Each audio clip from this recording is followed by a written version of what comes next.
머니쇼입니다. 황소도 돈을 벌고 곰도 돈을 법니다. 강세장에서도 투자기회가 있고 약세장에도 투자기회가 있습니다. 여러분은 지금 어떤 플레이를 하고 있습니까? 그러나 욕심 많은 돼지는 잡아먹힌다. 여러분, 욕심을 부리지 않는다면 시장에서는 투자기회가 얼마든지 있고 여러분은 반드시 수익을 올릴 수가 있습니다.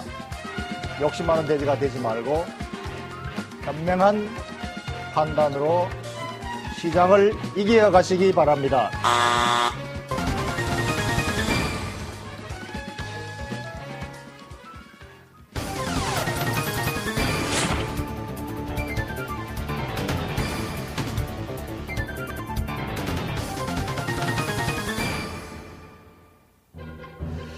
며칠 전에 제가 영동고속도로를 달리고 있었습니다. 그런데 저 앞에서 어떤 시커먼 물체가 펄떡 뛰고 있었습니다. 그래서 와우, 저것이 도대체 뭔가? 교통사고가 나기 전에 조심해서 천천히 속도를 늦추었습니다. 알고 보니까 그것은 도로를 건너가던 고양이가 펄떡 뛰고 있는 것이었습니다. 살아있는 고양이가 아니라 이미 바퀴가 지나가서 반토막이 난 고양이가, 이미 죽은 고양이가 펄떡 뛰고 있었습니다. 여러분, 죽은 고양이가 뛰는 것을 봤습니까? 데드캣 바운스라고 하죠. 다른 동물과 달리 고양이는 완전히 숨이 끊어지고 죽은 다음에도 펄떡 몇 분씩 뜁니다. 그것이 바로 죽은 고양이가 되튀는 현상을 데드캣 바운스라 그러죠. 주식시장에서 데드캣 바운스라는 것은 고점에서 주가가 떨어진 다음에 계속 떨어지는 것이 아니라 완전히 떨어지는가 했는데 다시 한번 펄쩍 뛰는 것을 데드캣 바운스라 그럽니다. 죽은 고양이가 다시 펄쩍 뛴다고 해서 다시 살아나는 것일까요? 그렇지 않습니다. 한 두 번 펄떡 뛰다가 다시 완전히 죽는 것이죠. 자, 주식시장에서 데드캣 바운스라는 것은 도대체 무엇을 의미하는 것일까요? 우리 시장이 지금 가르쳐주고 있죠. 어제 우리가 시장에서 매우 강한 반등이 나왔습니다. 지금 봤으니까 경기 주도주가 굉장한 강한 반등을 나왔었는데, 어제는 이제 드디어 조정장이 마무리가 됐는가 했는데, 오늘 보니까 기술적 반등이었나 데드캣 바운스였나 지금 다소 의심이 갑니다. 어제 한국 증시 급반등했고 오늘 미국 증시도 반등을 했습니다만 우리 증시는 약세 흐름을 보이고 있습니다. 바로 외국인이 매도하기 때문이죠. 미국 증시가 강세 반전을 했는데도 왜 외국인은 오늘 팔아치우고 있을까요? 팔아치우는 기간이기 때문에. 그래서 어제 랠리가 기술적 반등이었는지 아닌지는 시간이 지나봐야 아는 것이죠. 어제는 의심스러웠지만 오늘은 어느 정도 감이 잡히는 것 같군요. 그래서 이 기술적 반등 이후의 시장 방향은 어떻게 될 것인가? 이것이 가장 궁금한 사항이겠지요.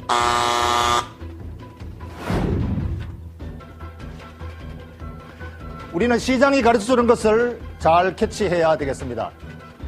우리가 모르는 해답은 시장이 가르쳐주고 있습니다. 시장이 가르쳐주고 있는데도 눈치를 못 챈다는 것은 집중하고 있지 않기 때문이죠. 건성으로 시장을 대응하고 있기 때문이죠. 지금 시장은 약세장의 흐름의 연속이 있다. 어제의 기술적 반등 이후에는 다시 약세장에 좀 더 갈 수 있다. 그렇다면 이 시장을 어떻게 대응해야 될 것인가?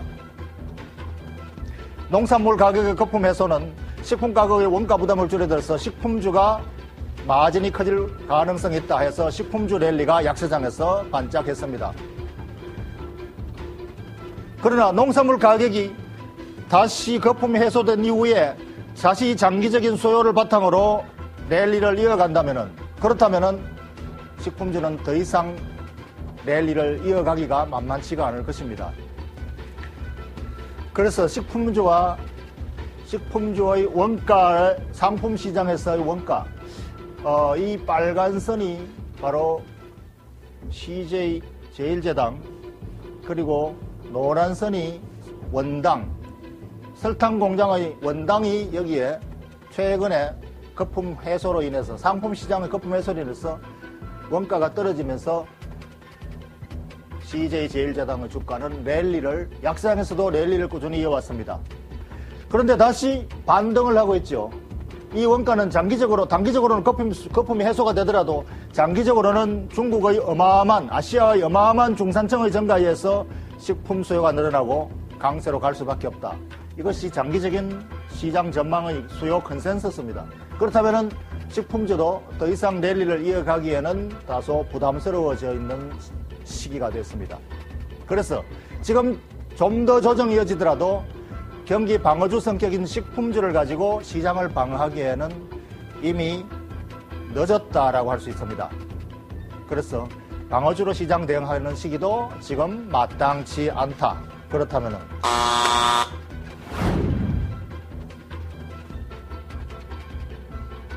경기주의 급반등이 나왔으니까 이것이 다시 재랠리의 신호로 우리가 받아들일 수가 있을까? 경기주가 급반등한다는 것은 아직까지 거기에 시장의 기대가 많이 반영되어 있고 조금만 더 조정이 되면은 저가를 매수하겠다라는 매수 세력이 받치고 있다는 의미가 되겠죠. 그래서 여전히 경기주는 살아있다라고 할 수 있습니다. 그러나 이 급반등에 시급히 따라잡아야 될지 아니면은 추가적인 조정을 더 기다려야 될지 여기에 대해서는 좀 더 신중한 판단이 있어야 되겠습니다. 그래서 지금 경기주의 급반등이 매도 기회인가 매수 기회인가? 단기 트레이드라면 아마 고점에서 매도 기회를 놓쳤다면 지금 매도의 기회가 될 수가 있겠죠. 그러나 장기 투자자라면 조금만 더 기다리면 랠리가 계속 지속 가능할 텐데 지금 섣불리 매도했다가 더 비싼 가격에 매수하기는 늦어버리면 어떡할까? 이런 것들이 고민거리가 되는 것이죠. 그래서 지금 현재 경기주 대표주, 아마 경기주 대표주 중에 대표주, 그리고 장기 테마를 가지고 있는 그야말로 복합적인 화학 최고의 경기 선도주라고 할 수 있는 종목이 바로 LG화학이 될 것입니다. LG화학은 화학의 호경기와 2차 전지 자동차 100년, 1000년 사이클 만에 돌아오는 이 자동차 혁신에 대해서 모멘텀을 가지고 있는 그야말로 장기 성장주, 탄력, 장기 성장 프리미엄을 가치를 가지고 있는 대표주입니다. 이 대표주가 고점에서 조정을 받고 다시 반등의 모양을 갖췄습니다. 그래서 이 반등의 모양에서 여기에 지금 시급히 올라타야 될 것인가 아니면 다시 추가 조정을 기다렸다가 좀 더 저점에 매수해야 될 것인가 이런 고민들을 해봐야 되겠죠. 여러분이 만약 단기 트레이더인가 아니면 나는 장기 투자자인가 본인의 성향을 확실하게 규정을 해서 대응을 하십시오. 그러면 지금의 시황에 대해서 어떻게 정리를 해야 될지 투자 전략가를 한번 연결해 보겠습니다. 오늘 현대증권의 배성영 투자전략가 연결하겠습니다. 안녕하십니까, 연구원님? 예, 안녕하세요. 예, 어제의 랠리가 기술적 반등이었습니까? 아니면은 조정이 마무리된 것으로 보십니까? 예, 일단 2100선에서의 그런 우리 시장의 저평가 매력은 일단은 확인되었지만, 전반적으로 지금까지, 우리 시장이 상승 추세를 이끌었던 외국인 매도세가 계속적으로 이어지고 있다라는 점에서 단기적인 시장의 변동성이 좀 높아지고 있다라고 보시면 될 것 같습니다. 그리고 어제 시장의 특징은 역시 이제 거래소가 기술적인 반등에는 성공을 했지만 전반적으로 코스닥 시장은 반대로 계속해서 약세를 보이면서 아직까지 시장의 전반적인 투자 심리가 다소 취약하다라는 것이 발견이 되었고요. 추가적으로 역시 이제 반등의 성격도 일부 주도주에 국한이 되면서 다소 반등하지 못한 업종 쪽으로는 실망 매물이 출회되고 있는 상황입니다. 오늘 시장의 흐름을 보시면 역시 이제 외국인 매도세가 일부 외국계 증권사 쪽으로 비차익 매도가 강하게 지금 출회가 되고 있는 상황이고요. 프로그램 순차익 잔고를 보더라도 현재 오늘까지 해서 순차익 잔고가 약 3조 원을 넘어서면서 상당 부분 매물 압박으로 작용하고 있습니다. 다만 중장기적 측면에서 볼 때에는 프로그램 차익 잔고만 기타 변수를 제외하고 프로그램 차익 잔고만 고려할 때에는 2010년 5월과 올해 3월 그리고 이번 시점까지 해서 프로그램 순차익 잔고가 3조 원이 넘었던 경우가 약 2번까지 3번째였습니다. 공통점으로 딱 3번의 경우에는 역시 이제 지난 5월 픽스 유럽발 위기가 부각되는 시점이었고요. 올해 3월 일본 대지진 그리고 이번의 경우가 3조 원을 넘어선 수준이기 때문에 단기적인 주가의 변동성 확대에도 불구하고 어느 정도 지수의 저점은 그만큼 역발상 측면에서는 지수의 저점은 가까워지고 있다라고 보시면 될 것 같습니다.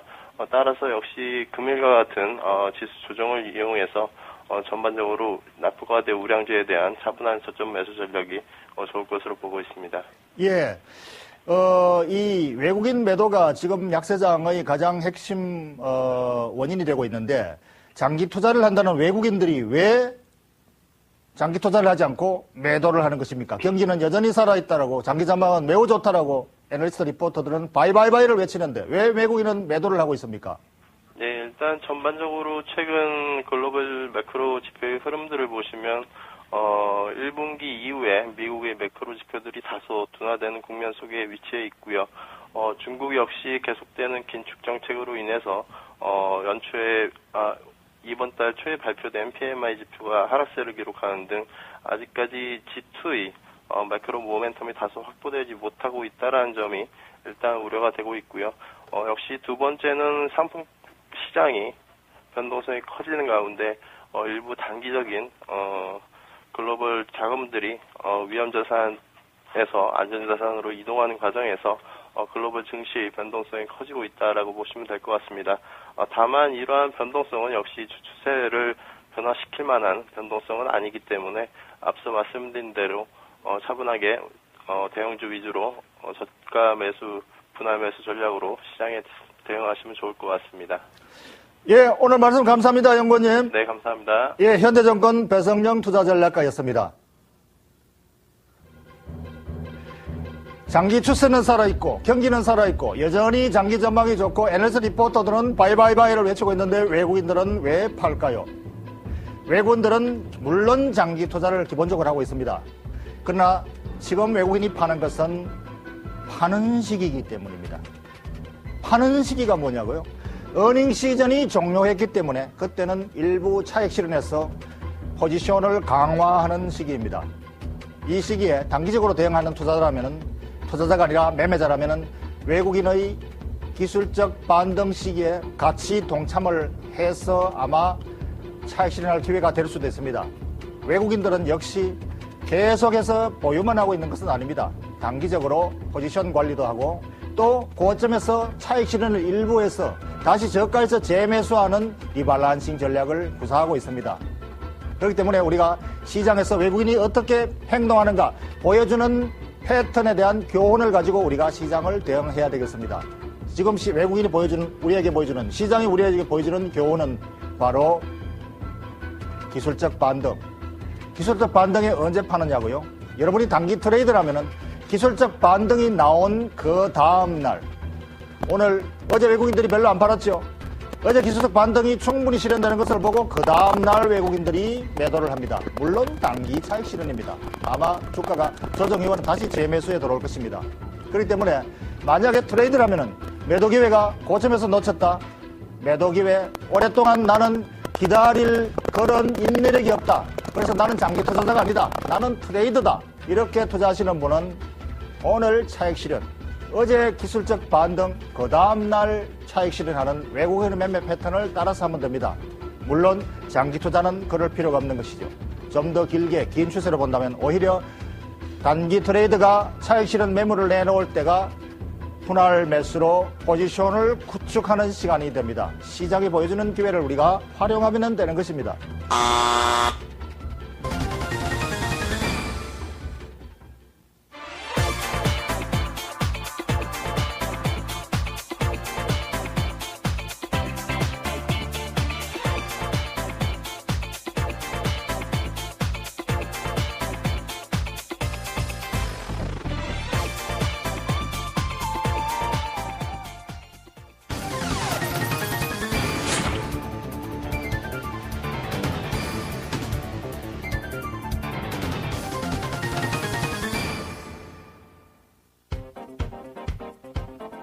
VIP와 일본의 골든위크가 외국인 전용 카지노 업체에 활력을 주고 있습니다.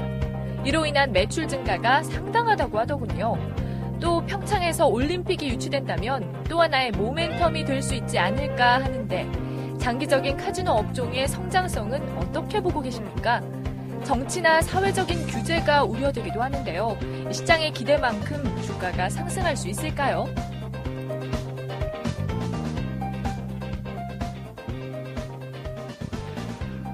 예, 카지노 산업에 대한 포인트를 잘 짚고 계시는군요. 이 카지노 사업은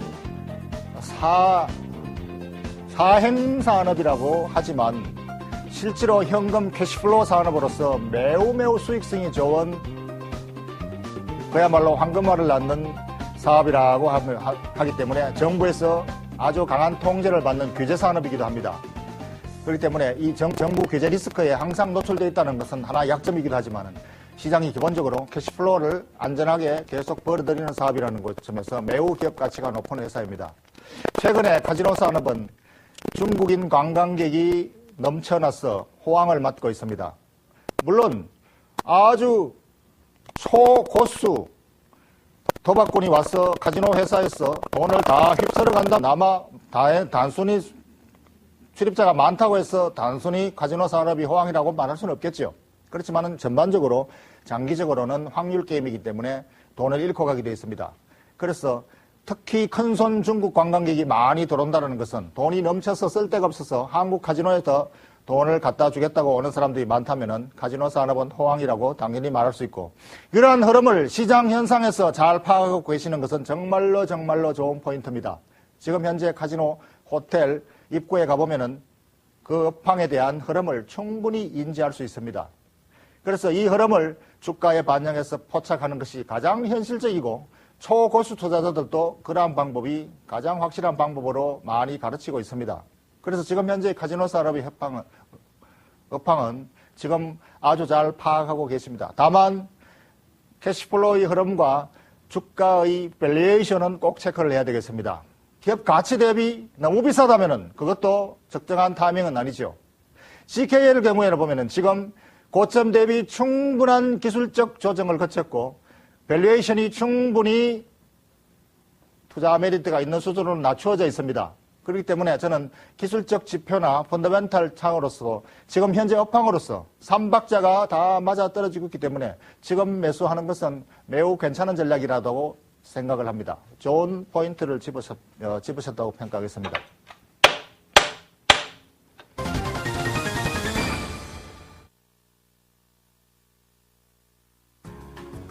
박준호의 머니쇼에서는 여러분의 참여를 기다립니다. 이해 불가의 시장 상황, 너무 어려운 이슈와 경제 용어, 매매 타이밍이 궁금한 종목과 업황 전망까지 여러분의 궁금증을 보내주세요.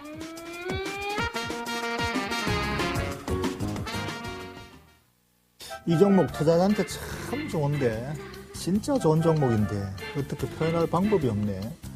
이 종목 머니쇼에서 가르쳐드리겠습니다. 냉철한 분석과 확실한 판단으로 무장한 개미의 동반자 박준호. 주식시장은 장기적인 관점에서 봐야 됩니다.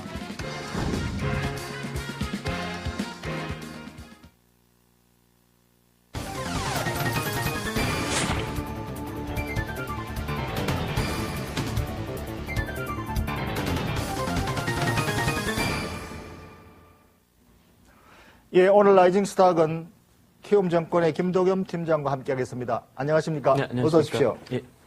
오늘 종목에 들어가기 전에 지난주에 추천했던 종목 GS였었죠. 네네. GS, 자회사 GS 칼텍스 이 정유회사의 모멘텀을 가지고 있는, 거의 뭐 정유회사라고 할 수 있겠죠. 네네, 그렇습니다. GS에 대해서 중간 점검을 한번 해주시고 넘어가기로 하죠. 일단 GS가 어제 급반등을 좀 보였고요. 실적에 대한 내용들이 발표가 좀 됐습니다.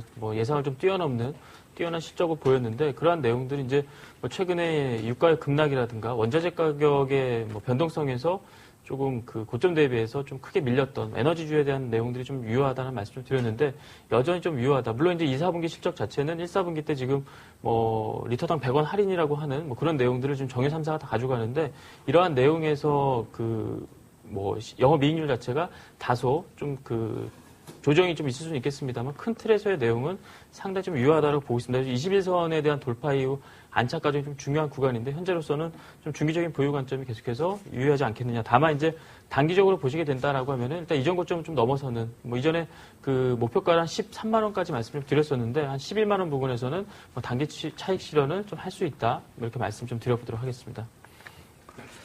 예, 오늘은 라이징 스탁으로 현대중공업을 추천하셨습니다. 현대중공업은 그 라이징 스탁이 아니라 라이징 어게인 스탁이라고 해야 되겠군요. 네네. 이미 많이 떠올랐는데 네네. 또다시 떠오르는 그런 종목이라고 지금 추천을 해주셨는데 또다시 떠오를지 아닐지 조금 이따가 투자 포인트를 한번 들어보시고 그 전에 반드시 여러분 기업 탐방을 하시라고 말씀드렸죠. 현대중공업을 기업 탐방하시려면 일주일 내내 돌아다녀도 다 못 돌아봅니다. 그만큼 공장이 울산에 가면은 어마어마하게 공장이 크고 전국적으로 공장도 분산되어 있어서 아마 기업 탐방에서 회사가 어떤 회사인지 알기는 아마 거의 불가능할 것입니다. 개인 투자자 입장에서요. 그래서 여러분은 매우 쉬운 방법이 있습니다. 바로 온라인 홈페이지로 들어가시면은 한눈에 기업의 전체를 다 파악하실 수가 있습니다. NHN에 들어가셔가지고 네이버에 들어가셔가지고 현대중공업체에서 홈페이지에 들어가시면 여기 기업 소개가 있습니다. 그래서 현대중공업은 조선회사라고 알고 있지만 조선회사하고 또 중장비 기계 그리고 태양광 사업, 뭐 화학 사업도 하고 있고 정밀 기계 사업도 하고 있고 여기 보면은 사업 분야가 여러 가지 있죠. 사업 분야가 기계, 조선, 해양 구조물, 플랜터, IT 부품 전자 시스템인지 무슨 시스템인지 한번 들어가 보시면 알겠죠. 중공업회사에서 무슨 IT 시스템을 만드는지 모르겠습니다만 들어가 봐야 알겠죠. 들어가면은 중공업의 IT하고 매치가 되어서 작동하는 그런 기계들이 많이 있기 때문에 그런 것을 말합니다. 그리고 그린 에너지, 태양광 사업을 하고 있고 풍력 발전 사업도 하고 있고 건설 장비, 중장비 기계, 굴삭기도 만들고 있고 뭐 이런 회사.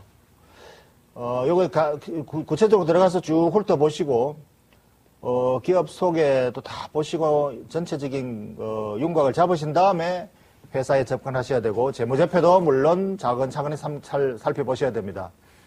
그런 것들은 이미 충분히 관찰하셨다고 생각하고 오늘 종목에 대해서 소개를 해드리겠습니다.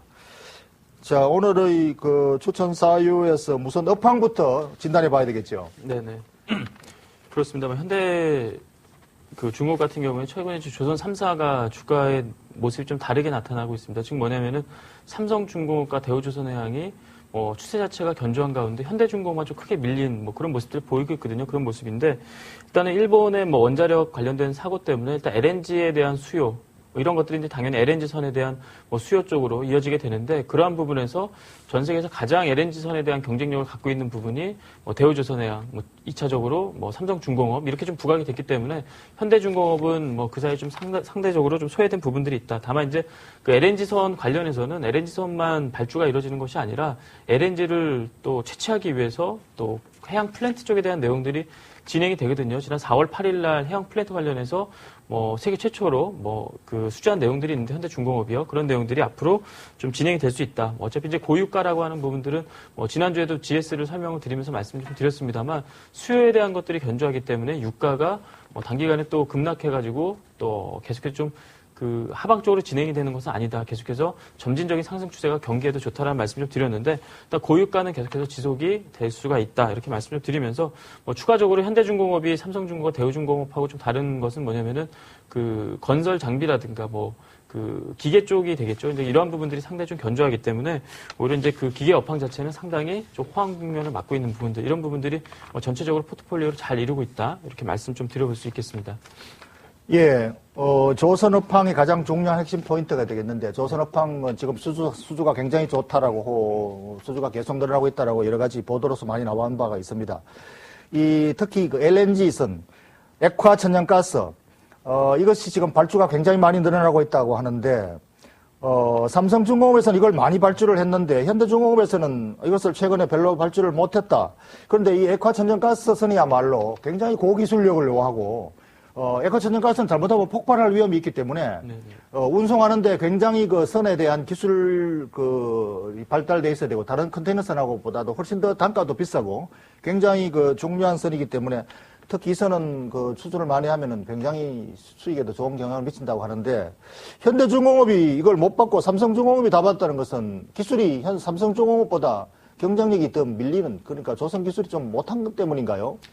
전혀 그렇지는 않습니다. 그 이유는 뭐냐면은 뭐 이전에 이제 뭐 대우조선해양하고 삼성중공업하고 상당히 그 내용을 일례로 해서 많이 좀 가져가고 있습니다만 뭐 현대중공업도 LNG선을 수주를 안 받은 것은 아니거든요. 다만 이제 우리가 발주하는 입장에서는 뭐 기존의 그 레코드, 그 과거에 수주했던 경험들을 좀 우선시하기 때문에 그런 부분들이 진행이 되고 있는데 전 세계 앞으로 향후에 뭐 2015년까지 한 300척 가량 지금 뭐 발주가 예상이 된다 이런 소식이 들리고 있는데 그 중에서 뭐 삼성중공업, 대우중공업 어느 정도 가져간다라고 하면은 현대중공업 역시도 그만큼은 아니더라도 나머지 부분들이 가져갈 수 있다. 뭐 더 앞서 이제 뭐 말씀드리지만 프렌트 쪽의 경쟁력을 말씀을 드립니다만 세계 최초로 이제 그 뭐 LNG FPSO는 뭐 이전에 있던 내용이고 FRSU라고 있는데 그 내용들 아주 고 기술이 필요한 그런 해양 플랜트 쪽에서도 세계 최초로 발주를 좀 받았다라는 점 이런 것들이 이제 LNG 업황이 뭐 단순히 뭐 대우조선해양하고 삼성중공업 쪽으로는 집중이 되는 것이 아니라 뭐 현대중공업도 충분한 수혜를 가져갈 수 있다라고 뭐 그렇게 좀 판단을 좀 하고 있습니다. 예. 그렇다면 이 회사의 상대적인 그 다른 회사와의 경쟁력에서 결코 뒤지지 않는다. 예, 그렇게 평가를 했습니다. 그렇다면 이 회사의 그 실적과 그 기업 가치를 평가를 좀 해주시죠. 일단 뭐 그 최근에 이제 하이닉스를 인수할 수 있겠다 뭐 이런 루머가 좀 퍼지면서 좀 밀리는 바람에 좀 그 가격적인 부분들이 상당히 좀 저평가를 받고 있습니다. 전 세계 뭐 최대 조선사이기도 합니다만 뭐 다른 경쟁업체에 비해서 우리 PER 즉 가격적인 측면에서 따졌을 때 내용들이 상당히 좀 낮은 수준을 뭐 가져가고 있거든요. 원래 이제 현대 뭐 조선 3사가 좀 비슷한 차트를 좀 보이게 되는데 단기적인 루머에 의해서 단기적인 악재에 의해서 밀렸던 내용들은 점차적으로 만회가 될 수 있다. 뭐 이렇게 보고 있기 때문에 목표 주가는 일단은 60만 원 정도 말씀을 좀 드려보도록 하고요. 뭐 이제 뭐 평균 조선사 평균 정도를 좀 말씀 좀 드리는 겁니다. 추가적으로 현재 뭐 가격대가 47만 원대 위치를 하고 있기 때문에 추가적인 상승의 여력은 좀 많이 남아 있다. 뭐 비조선 부분들 뭐 여러 가지 내용들이 포트폴리오가 안정이 되어 있기 때문에 상대적인 그 프리미엄 오히려 지금 역프리미엄을 받고 있는데 프리미엄이 앞으로는 부각이 될 가능성이 높다. 이렇게 좀 보고 있습니다. 예. 목표 주가는 그 전고점을 잡으신 겁니까? 아니면 기업 가치 밸류에이션을 매기신 건가요?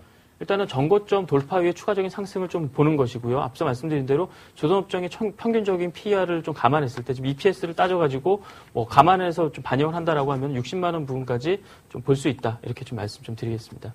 예. 알겠습니다. 기업 가치, 기업 실적 대비, 예상 실적 대비 적정 가치를 60만 원으로 평가를 했습니다. 예, 지금 현재 가격이 47만 5천 원인데 60만 원이라면 아직까지 상승률이 상당히 크게 남아 있는데 이것은 결국은 이제 앞으로 그 업황에 근거한 실적이 이제 뒷받침돼야만이 가능할 것이고 또는 뭐 기술적 반등으로 뭐 평가를 해도 아까 그 정도 가격은 충분히 갈 수 있다 이렇게 말씀하셨는데 지금 실적이 과거에 그 조선 업황에 대한 그 금융위기 전에 네네. 굉장히 호황이었을 때 외국계가 3년 후에 수주를 볼 때는 지금 고평가다 뭐 이렇게 평가를 해서 주가 그때부터 많이 흘러내린 적이 있었습니다. 그런데 지금 시점도 그때하고 조금 비슷하게 볼 수 있는 것이 지금 호황이라고 하는데 3년 후에 수주가 만약에 둔화되는 사이클로 간다면은 이 밸류에이션의 문제에 대해서는 문제가 없는 것인지 그때하고 다른 것인지 그걸 잠깐 좀 점검을 해 주시죠.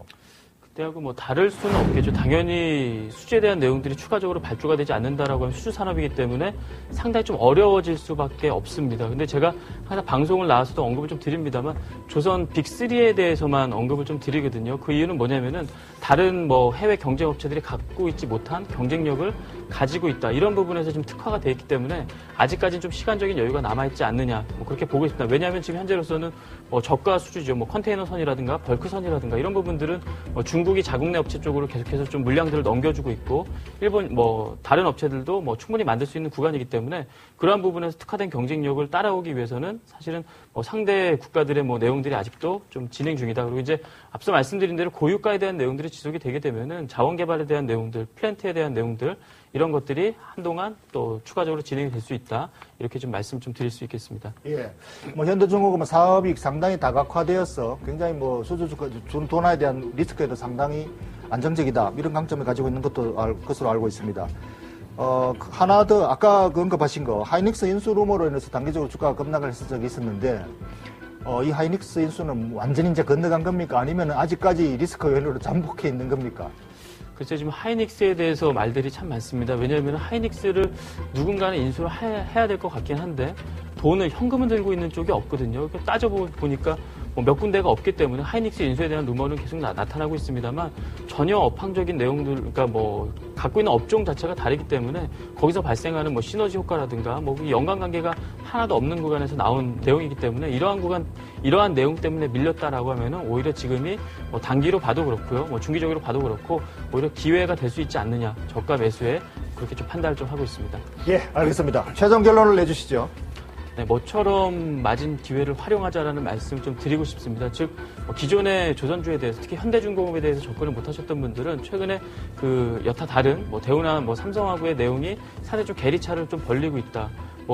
시장이 우려하는 만큼 그런 내용이 아님에도 불구하고 일단 그런 심리적인 부분들 때문에 조정이 좀 있다라고 하면 어제 이제 급반등을 보였습니다만 추가적인 상승에 대한 모멘텀을 가지고 간다. 이미 지금 비중을 기관과 외인들이 많이 낮춰놨기 때문에 앞으로는 비중에 대한 내용들이 다시금 좀 유입이 들어올 수 있다. 이렇게 말씀 좀 드리면서 모처럼 맞은 기회 한번 저가 매수를 고려해보자 이렇게 말씀 좀 드려보도록 하겠습니다. 예, 김정건, 김도겸 팀장이었습니다. 예, 오늘 출연 감사합니다. 네.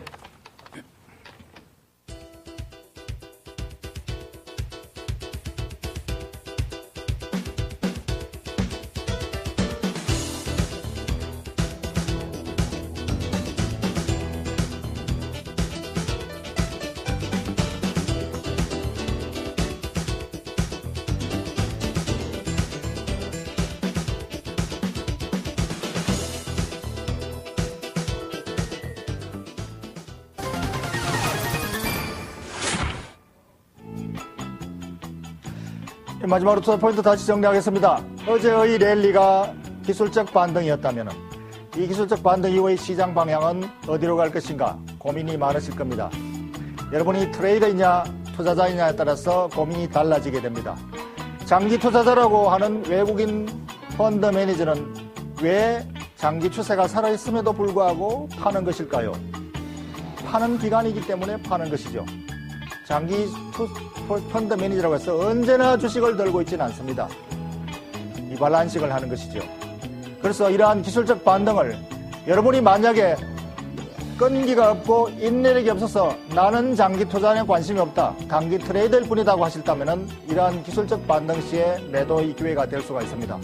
그러나 여러분이 만약에 투자자라면 장기 추세가 살아있고 긴 흐름으로 경기가 랠리를 이어간다면 주가도 결국은 랠리에 복귀를 할 것입니다. 그렇다면 이러한 기술 조정 이후의 추가 조정은 여러분에게 좋은 포트폴리오 구축 기간이 될 것입니다. 다만 반등 시 추격 매수는 하지 마십시오. 되돌림 다시 조정이 있을 때 분할로 포지션을 천천히 구축하셔도 충분한 시간이 있습니다. 강세장에도 돈을 벌지만 약세장에도 투자 기회는 얼마든지 있습니다. 시장이 여러분에게 가르쳐주는 이 교훈으로 배우고 투자하시면 됩니다.